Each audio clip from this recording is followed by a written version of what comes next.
This is Packaging Today with Evelio Matos, Adam Peak, and Corey Connors.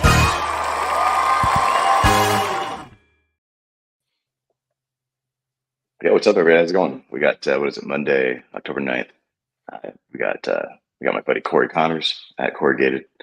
Good morning. In with Sustainable Packaging Podcast, and we got Adam Peak waving like the queen of packaging. The queen of packaging.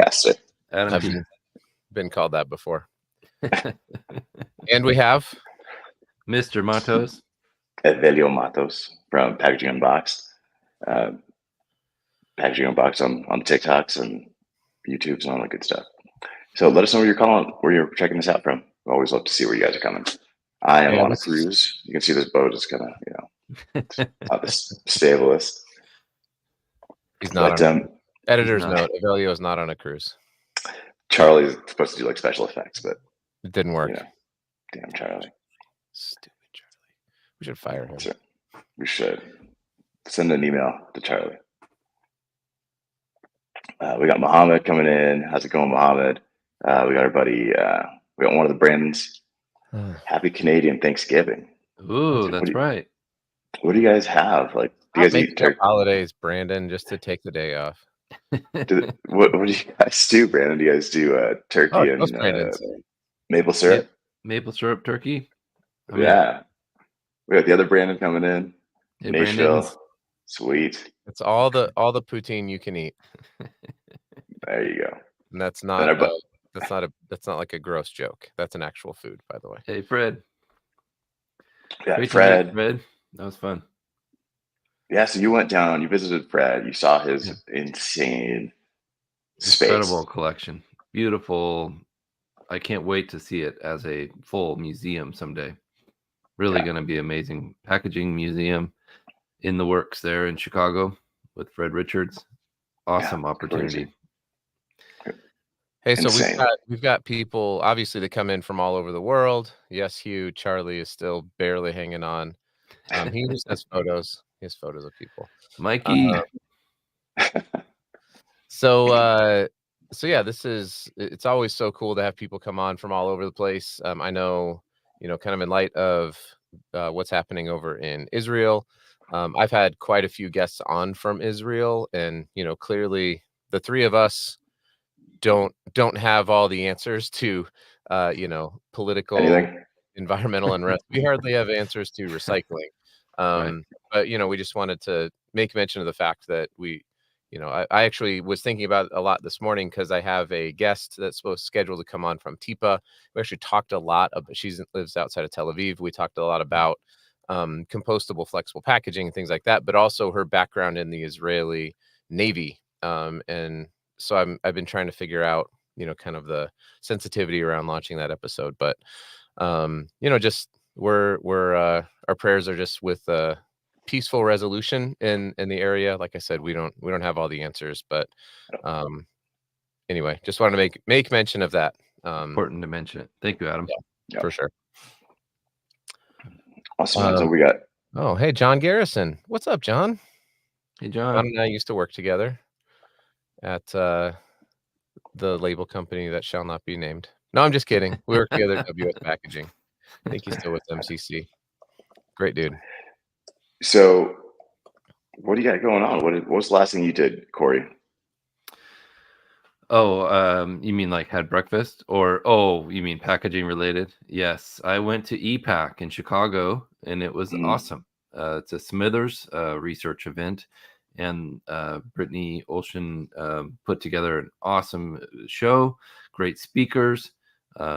Innovations from Google and all kinds of big companies talking about their new sustainable packaging systems and how we can move to a more circular economy. Really excellent. Got to speak with Mikey Pasciuto from Scrap and Rachel and Shannon in regards to recycling and how can we make packaging more recyclable. And what can we do as a community of packaging experts to help our customers improve their packaging to make it more monomaterial, easier to recycle, and make it marked so it's obvious what to do with it. That was a big topic of conversation there. Yeah. Thank you, AJ. AJ was there. He his boss had a great speech. I was hoping he would be speaking too, because we really enjoyed his speech at Pack Expo. Good to see you again, AJ.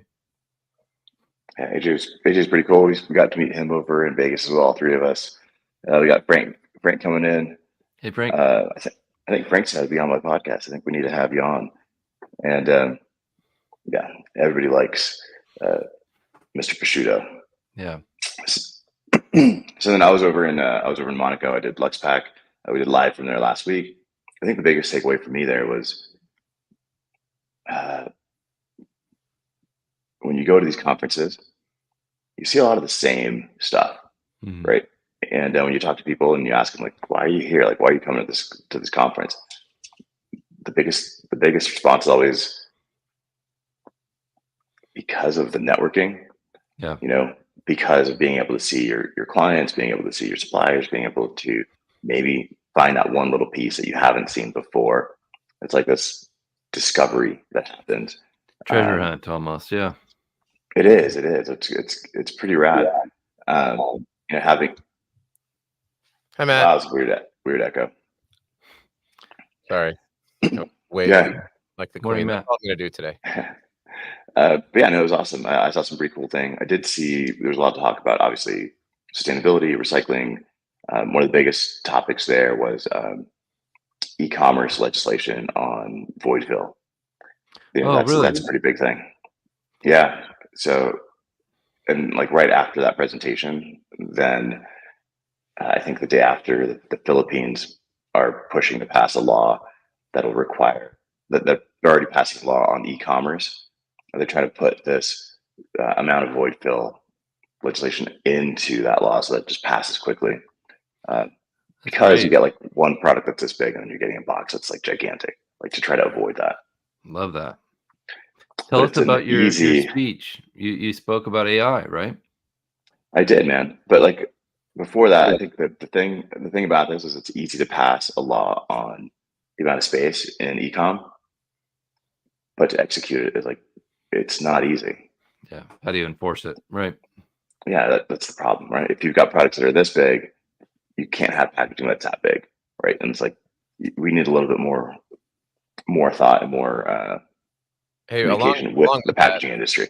And I want to hear about AI. By the way, if you're just listening to this, Avelio is not actually here. It's his deep fake AI. That's why the voice is a little lower. He's been it's R&B. It's R&B Avelio. It's R&B Avelio. But I remember this was something I had never actually thought about before, but I was talking with Brent Nelson, who's now over at Meta. He lives in the Seattle area. Shout out to Brent. And we were just having a conversation about when he was with Amazon and how they had been pushing so much for shipping labels to be able to change the size to help with e-commerce shipping. And he's like, there's only so much that we can do when the minimum size for a shipping label has really been 4x6 because of all of the requirements that have to go onto a shipping label. Right. And then that shipping label has to be automatically applied to a box or to an envelope or whatever it is. He's like, we're actually really limited in the amount that we can decrease a package down because of the freight carriers. And I was like, oh, I guess I'd never actually really thought about that. You know, so they were trying to get down to QR codes, and you know that was a big point for e-commerce companies was, can we get this thing down to a 2x3 shipping label or a 3x5? Like, just get away. Obviously, you can do that, right? You can run that through a direct thermal printer and put it on something. It's just at the speed and the rate at which Amazon processes packages, it wasn't viable. 6,000 a minute was the latest one I heard. Wow. Incredible. That's just for my house. Right. I don't know what it is for everyone else's house, but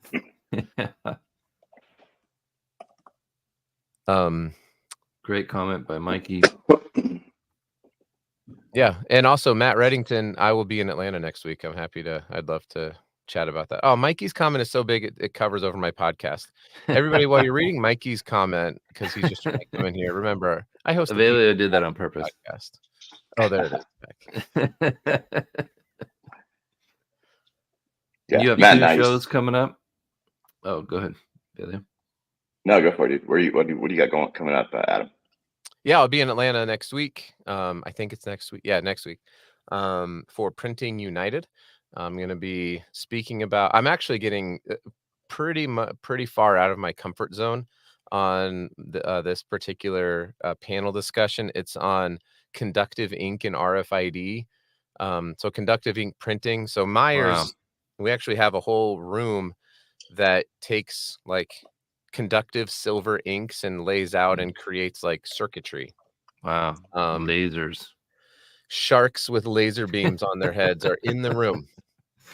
That's going to be my talk, is how to use robotic sharks and AI to produce your That's the future. Robotic sharks. We talked about it. Yeah. So I'll be in Atlanta for there, and I'll be at TLMI in Colorado Springs, and so I will see you there, Matt. So I'm going to TLMI at the Broadmoor in Colorado Springs. It's my hometown. It's where I'm from. Go Denver Nuggets. The world champion Denver Nuggets start the preseason this week. World champions. Yeah, so I'll be in the Springs for TLMI, doing a lunch and learn there on something I'm way more comfortable with, which is social media and printing, and then getting on a flight over to Atlanta to talk at Printing United. So it'll be a busy week for sure. Awesome. So yes, Matt, we will meet up. It will be joyful. There will be much rejoicing. Yay. We're about a month out from Packaging Europe in Amsterdam. I'm really excited for that event. I've never been to the event or even to Amsterdam. So very much looking forward to that with Tim Sykes and his team at Packaging Europe. So if you're going, reach out to me. I'd love to connect. Yeah, no, that'll be awesome, dude. I think just kind of like quick new stuff. There's some stuff happening in Europe as well. There's this, there's some new legislation. So at the moment, Europe, in terms of when you compare it to the US and how complicated things are to recycle here, and how we really don't have a circular economy in the US other than some specific materials, Europe outpaces us 100%. But at the moment, we got some new legislation that's happening there as well that they're discussing, and break it up into 27 different circular economies, meaning each entity would then have its own regulations and have its own processing, which then brings it in line with what we have, which we don't even have 27. We've got 1,027. No, I mean like every city has its own. Every municipality has its own legislation. Yeah. Mike spoke to that a lot. Everyone's so different. It's becoming such an impossible task. It's impossible. Yeah. Yeah. So bringing that into Europe to just challenge that, right. And that's for paper, from plastic, that's everything from like the Czech Republic, Lithuania to, France. Like, there's so many challenges that happen with changing legislation like that. And again, they don't involve the plastic industry in making these decisions. It's just what sounds great and what consumers are going to be excited about. Right. They want the headline. They want the announcement. Yeah.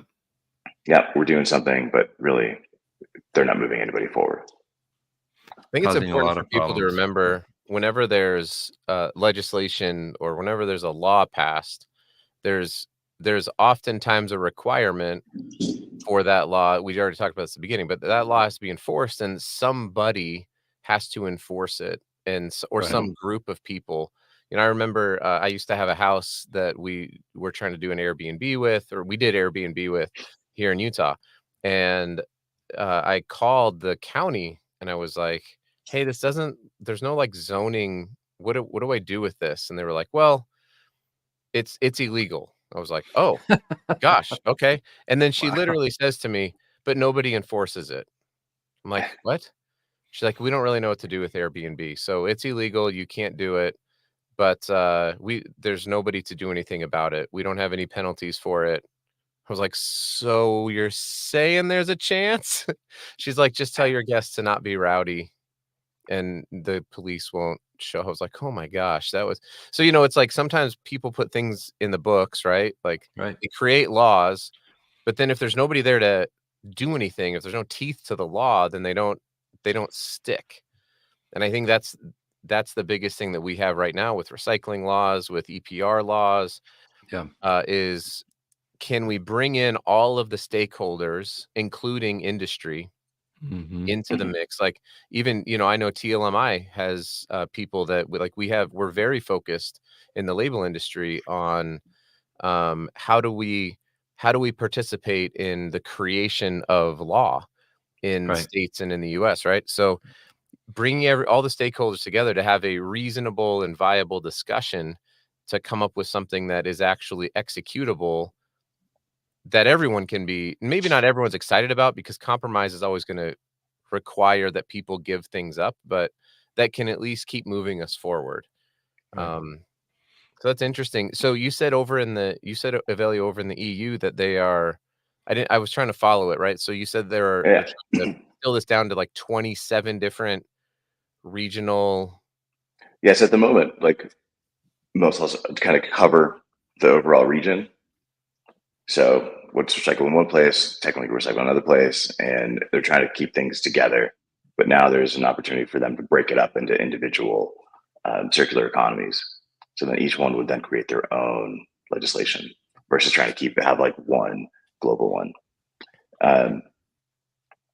So I think, I don't know, that becomes the big challenge, right? It's like, instead of unifying everything and having it consistent, which makes the most sense, there's bigger business in splitting it up, because it creates more opportunity for different businesses to come in and provide different services for each area. But you know, at the end of the day, that's not helping the cause; it's just confusing it. Right. Just looking at Pratik's comment here, can you discuss any recent development on technologies in smart packaging, such as QR codes, NFC tags, augmented reality, for the bulk packaging industry? I actually had an interesting conversation about that. Yeah, what's that? Because you're always up on this. Yeah, so The queen of labels. the queen of labels coming in here. I'm basically like Freddie Mercury. You want me to sing? I can. It's really impressive. I love it. I just think that like flat-bottomed boxes make the rock and roll go round. Is what They do, but you know, Mr. Um, Prosciutto coming in here with actually a good answer. Yes, I'm so excited for the Holy Grail projects. I think it's incredible. Yeah, well said, Mikey. yeah, the Digimarc stuff has been going for quite a while with Holy Not for a Grail. while. And you know, I mean, it's a, if we talk about like compromises, it's a delicate compromise, because if every single product now has to have Digimarc printed onto the product so that it can be scanned, that creates more costs in the system, right? So it does cost more money to like essentially. I mean, I think now we're getting to a point where we can produce Digimarc. Okay, so for anybody that's not familiar, oh yeah, go ahead. For anybody that's not familiar, what is Digimarc? So Digimarc is it's a digital watermark, basically, is what it stands for, that will print onto a label, onto a box, onto a shrink sleeve, that can be scanned by, it can be scanned at the MRFs for sorting. It can be scanned to it's primarily for It can sorting. be scanned by anything. But it can be scanned by anything. Right. Yeah. So it doesn't require hyper specialized scanning equipment that doesn't already exist in a lot of different MRFs. So the general idea is that you can build in the data so that it's not guessing anymore. It seems as though optical sorters, you know, especially when combined with AI, have become smarter. Exactly. And they're able to do scanning that might not require a digital watermark. And so I'm not sure. I don't think it's bad to go, you know, to work with Digimarc on these things at all. I just don't. Well, hopefully it's not even required. Hopefully it just can see it, know it, and go with it. Great point. Yeah. Amp Robotics and Everest Labs both said the same thing. We don't need that. We don't need the mark. to sort the packaging. Our AI scanners have figured it out. They're incredible machines, and yeah, Yeah, that's a good point. yeah. Last time I talked to the Digimart guys, it was basically it only operates if you're printing 4-color process because it takes dots from each color, cyan, magenta, yellow, and black, and kind of spreads it out. And that's what you're scanning. That's what you're scanning. Which, to Michael's point, does create problems. If you've ever tried to lay out only 4-color process on like a flexo printed label, for example, flexography is very fast in the plates. There's the plates will move a little bit, and sure, I mean the technology's gotten way better, but you can create registration issues. You've got to outline all of the fonts, which there's a whole lot of reasons why we use spot colors, sometimes 6 different spot colors with 4-color process on a flexo press. And so if you're limited to only 4-color process, then that does create problems. It's not the holy grail of solving the problem, but I think that there is played. Still, thank you. Nice work, Adam. That was good. But I do think that there is a use case for it. To the NFC question from Pratik, though, this was a really interesting one. I had a brand that makes a lot of displays that go into liquor stores across the U.S., really across the world, but they were really looking at the U.S. and they said, we don't know when our display, and in case you're curious, these displays could be carrying product already loaded in them. Not all the time, but sometimes. So you're talking about the display might cost you $100 and there's thousands of dollars worth of product in this display, or hundreds of dollars. They don't know if it gets set up. They don't know. They know that it arrives at a store. They don't know if it gets set up. And so we were actually looking at using an NFC tag. So if you have a $100 display, now a $1 tag or a 75-cent tag doesn't feel as costly as it would if you're trying to do it with products. Where you could put it on the display and then the installer has to tap it and then confirm that it has been installed, right? So just a way to, and if that didn't happen, then there are penalties for the installation company and blah, blah, blah. So we were trying to, obviously you could do the same thing with the QR code. But the, kind of the tap or just taking a picture or just taking a picture. I mean, but then you have to, then it's a multiple step thing, right? So, I mean, and then the idea is if you have the NFC tag on it, you can actually create workflows so that, if the second time it's tapped or whatever it is, or then it does something for the consumer. You can creates incentive to actually do it. Correct. That's the biggest challenge. People are lazy. They don't want to set it up. Yeah.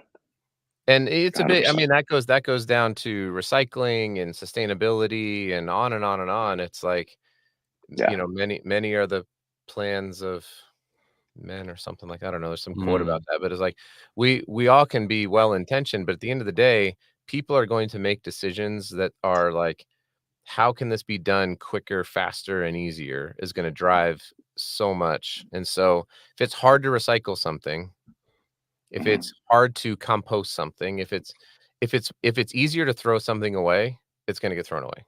Right. And it's going to go to the landfill. All right. I mean, that's just we can complain about it all day long, but that's just the name of the game, right? Like you have to make things easier for consumers. Yeah. What are you guys familiar with Pactiv Evergreen? No. I've heard of Pactiv. Yeah. Yeah.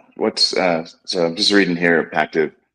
Charlie just put this up on the monitor on the big screen. Pactiv Evergreen and ExxonMobil are working on providing circular packaging for food service providers. Wow. So launching this new. It's a collaborative project between Pactiv Evergreen and ExxonMobil. They're trying to shift towards recyclable polypropylene. I guess the question is, like, with so much plastic happening at the moment. Call it what it is, Avelio. It's recycled PP. Continue. That is. You got to just take care of your PP. And recycle your PP. So with this little recycling as happens with polypropylene at the moment, will something like this make a dent? Again, trying to incentivize people to recycle this material. But it's kind of similar to what our friend over in Texas is doing, right? It's like they're paying people to recycle, to bring plastic trays in to recycle. Like,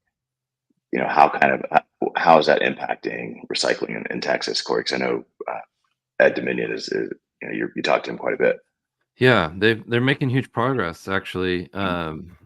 It's exciting. I mean, like all of these things, it's a pilot. It's a consumer education and motivation shift. And how do you convince people that 10 cents a tray is worth their time? How do you convince them to remember to save, to get in the habit of saving those trays and bringing them back in? Those are PET trays, and they're very valuable. They can turn them back into PET trays, which is incredible. But polypropylene is becoming more recyclable. That's very interesting. I met someone at an event recently that is recycling polypropylene directly back into polypropylene PP, as Adam says, materials, which it's great. They've come up with an innovative way to clean it and recycle it correctly. So I think we'll see a lot in that space. It's a mechanical recycling, which I agree with. I think it's good, but lots more work to be done for sure. Yeah. So if I correct me if I'm wrong, they can clean the PP and then recycle the PP into more PP. The PP train is on the move, brother. Yeah, that is. Charlie, fire Adam. No, exciting. It's exciting to know. Good stuff. Do you think? Let me just ask the question, because I know we have 5 more minutes, so why not stir up or 3 more minutes? But I feel like an announcement like that is going to immediately be met with, well, of course, ExxonMobil is supporting this because they want to sell more polypropylene. You know what I mean? Yeah. Like, I know I'm not saying it's bad because that they're doing that, right? Like it's a massive petroleum company, and you would hope they'd be doing, but it seems like that always is the pushback of like, they're not out there supporting, Pactiv Evergreen with more paper-based products necessarily. So, right. I just when you were saying that, I just kept hearing so many of the sustainability people I talk with who are like, oh, no kidding, they're trying to encourage more polypropylene production. It's pretty obvious. Yeah, for sure. And again, we should do something with it, right? Like polypropylene has a very real use case in the world, and we should be able to use what's already made and turn it into, keep using it over and over again through mechanical or chemical recycling. That's not to say it's bad. It's just when it's like announced like that ExxonMobil has a part of it, I'm always just like, but what do they benefit from this? Not the most environmentally friendly brand, I would say. Yeah. Well, they have won awards. I mean, I'm not, again, like I'm not like, listen, if ExxonMobil wants to support me, I will happily get out my Nuprin little. No, I will. But because they do positive things in for sustainability. It's just that I always think that there's an angle to it. That's all. Yeah. And as long as you admit that there's an angle, then that's fine. Because everyone has an angle, right? Like every company is gonna, like the paper-based companies are gonna promote their paper-based packaging because they want to make more paper-based packaging. It's okay that we all have angles here. Let's just admit that we have bias and angles. Oh, for sure. That's all. There you go. Yeah, biased, angled peepees. And what we have is... Oh my gosh, that's it. We are going off. We are going off the rail. All right, guys. Thanks so much for joining us today. It's been pretty good. We weren't really 100% sure how this is going to go today, but thanks so much for joining us. Any questions you have? For this. Yeah. By the way, it went way worse than I thought it was going to go. 100%. Wonderful. That's the show. We'll see you guys. Live from Studio 3, this is Packaging Today.